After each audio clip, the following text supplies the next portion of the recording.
안녕하세요. 문화적 심리학 통일연구소장 심리학자 심진섭입니다. 자, 북한이 무너지고 있다 두 번째 시간입니다.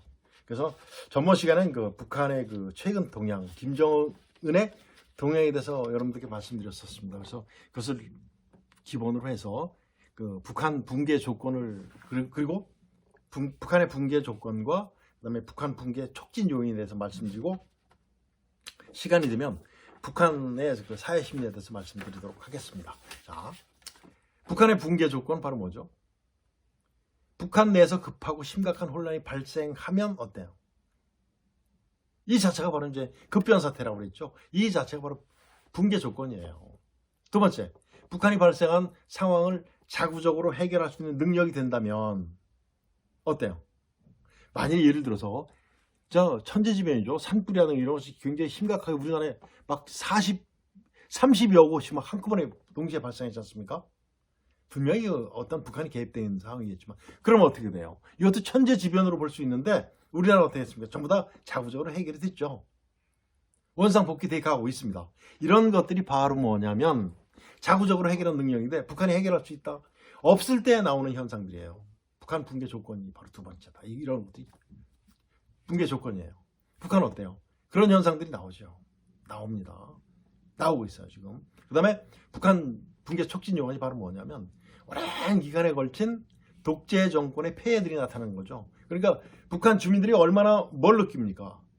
처음에는 김일성 시대에는 조선 시대 봉건 사회 그것을 이게 이제 몸에 체득화되어 있기 때문에 몰랐었는데 차츰 김정일, 김정은으로 오면서 어떻게 해요? 세대가 발전하면서부터 자식 세대, 지금 Z세대가 등장하면서까지 어떻게 돼요? 이제는 굉장히 발생한 거예요. 불신과 불만이 전반적으로 북한 전 사회 전반에 퍼져 있겠죠. 퍼져 있습니다. 그 다음에 이제 김정은의 지도력이 부재하죠. 없죠. 없습니다. 정말 없어요. 이런 것들. 그 다음에 세 번째, 국가에 대한 충성심과 애국심이 있습니까? 없습니까? 겉으로는 있겠죠. 그렇지만 실제 대한민국 국민들은 어때요? 대한민국 국민은 국가를 위해서라면 하는 것들이 마음속에 내재되어 있어요. 근데 북한 주민들이 있을 것 같아요? 아닐 겁니다. 아마 없을 거예요. 탈북하신 분들이 얘기하는 것도 들어보면 거의 그렇잖아요.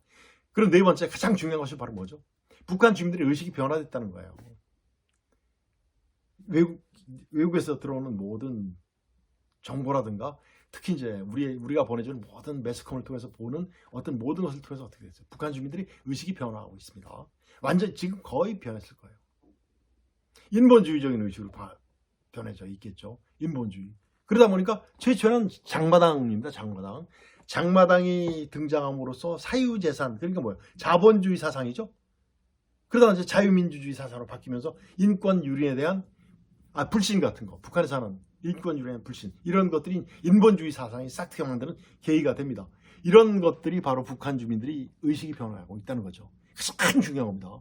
만일에 이런 요인들로 종합해 봤을 때 북한 체제에서는 일어나기 좀 어렵겠지만 아닙니다. 옛날엔 어려웠지만 지금은 아니에요.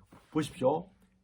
동구권이 분가될 때 어땠어요? 그 전까지는 통제가 가능했지만 이제 동구권 주민들의 의식이 발전되고 발달됨으로써 어떻게 됐습니까? 공산이 무너졌잖아요. 그 시기가 바로 지금이라고 생각이 돼요. 여러분들 어떻게 생각하세요? 그렇죠. 그 다음에 이제 이런 것들을 종합해 봤을 때 만일에 어떤 것이 일어난다면 실제 우리가 상상할 수 없을 만큼 빠른 속도로 이어질 수가 있습니다. 이런 것들이 바로 뭐냐면 북한 사회의 붕괴 조건이라든가 붕괴 촉진 요인이 되겠죠. 그래서 지금 이제 또 전번 시간에 말씀드렸던 북한 동향이라든가 김정은의 동향을 놓고 이제 쭉 판단해 봤을 때 북한 사회 시민은 어떨 것인가 한번 분석해 보겠습니다. 김정은의 시민은 어때요? 우울증 환자죠. 우울증은 희망이 없을 때 오는 병이 우울증입니다. 제가 여러분들한테 몇 번씩 강조한 것이 있는데 말씀드린 적이 있습니다. 바로 희망이 없을 때 오는 병입니다. 그래서 위성 실패에 대한 자존감이 붕괴됐겠죠. 한국은 지금 정말 성공해서 잘하고 있는데 우리는 수없이 많은 미사일을 쐈지만 이게 뭐냐? 이런 자존감. 그 다음에 탄도미사일 개발 자금에 대한 출처가 공개됐지 않습니까? 발각됐죠.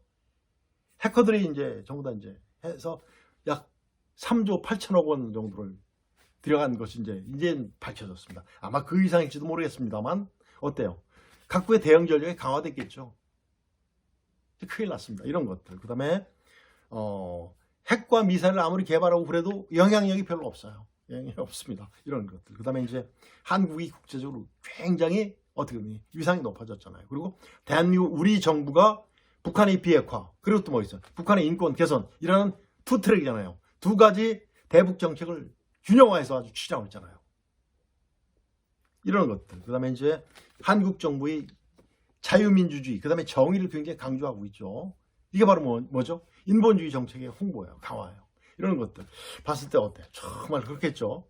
그 다음에 이제 북한의 민생과 국제적 고립에서 오는 홀로서기의 그 무리, 이런 것들.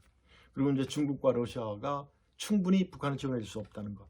그리고 간첩단을 우리한테 보니까 얼마 전에 보니까 우리 대한민국 전부 다 이제 그 창원 간첩단 사건을 조사해 밝혀진 거 보니까 굉장히 많이 깔려 있어요. 한국이 전부 다 빨갛게 변하고 있다. 이런 것들이 이제 밝혀졌잖아요. 간첩단, 그 다음에 민노총을 통해서 대남 지령 같은 것을 쭉 했는데 이제 탄로났죠. 그리고 한국 정부의 대응에 대한 절망감 같은 것. 그러니까 어때요? 정말 스트레스 많이 받겠죠. 잠잘 수 있어요? 없죠. 수면 장애죠. 그러면 희망이 없어집니다. 그럼 뭐예요? 우울증으로 빠지는 거예요. 우울증이 심해지면 어떻게 되죠? 정신 장애가 오는 거죠. 정신적 장애로 발전될 가능성이 높습니다. 이거는 심리학자로서 말씀드리는 거예요. 그 다음에 어때요? 이제 북한 주민들의 사회심리는 제가 이제 분석을 할 때마다 말씀드리는 건데 핵심 계층과 이제 일반 주민들을 분류하지 않습니까? 핵심 계층은 어때요? 김정은의 지도력을 의심하고 4대 세습에 대한 말이 안 된다. 이거 불만이 있겠죠. 그 다음에 이제 김정은의 실각될 가능성에 대한 두려움, 불안 이런 것이 막 나오죠. 그리고 이제 김주애 부상으로 남녀 차별이 있는 북한에서는 정말 인정이 안 되는 거예요. 그러니까 얼마나 불안하겠습니까? 핵심 계층들, 핵심 계층의 이탈이 가능하겠죠. 그럴 것 같습니다. 그 다음에 이제 기본 및 복잡 계층, 대부분의 그 북한 주민들이에요. 어때요? 김정은 우상화에 대한 불만 및 인권 유린의 체감으로 김정은에 대한 뭘 느껴요? 배신감 느끼겠죠. 그럼 어때요? 공산주의에 대한 환상이 깨집니까? 안 깨집니까? 이미 깨져 있습니다. 전 세계에서 3개국밖에 없죠. 러시아, 중국, 북한. 이 환상이 깨질 때가 됐어요. 그 다음에 이제 항상 1년 내내 보릿고개다. 두 끼도 제대로 못 먹는다. 뭐 이런 것들. 그 핵심 계층은 잘 먹고 있는데 우린 이게 뭐냐. 뭐 이런 것들이 막 그 배신감 같은 것이 만연되어 있을 겁니다. 북한 전 사회에. 그 다음에 이제 또 북한이 이제 외부 세계의 그 정보 수신하는 것 전부 다 막잖아요. 그러니까 거기에서 오는 불만. 이런 것들이 굉장히 북한 사회를 아주 힘들고 어렵게 만드는 것이라고 생각이 됩니다. 이런 것들이 바로 이제 제가 여러분들께 말씀드렸던 두 번째 시간에 말씀드렸던 북한이 무너지고 있다의 그 붕괴 조건과 붕괴 촉진 요인 그리고 북한의 사회심리, 김정은의 사회심리 같은 이런 모든 것들을 한번 분석을 해봤습니다. 자, 이 시간엔 여기서 마치도록 하겠습니다. 안녕히 계십시오.